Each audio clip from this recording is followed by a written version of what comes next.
All right, time to officially meet DAX. Now, DAX, otherwise known as Data Analysis Expressions, is the formula language that drives Power BI.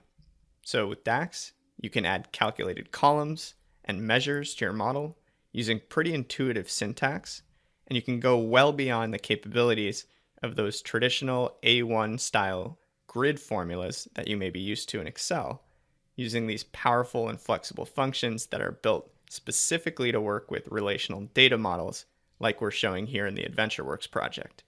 So there are two key ways to use DAX.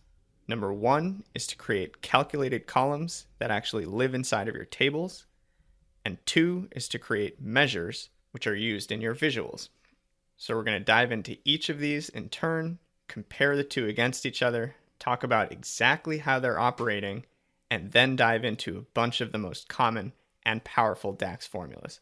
So a lot to cover. Let's go ahead and dive in.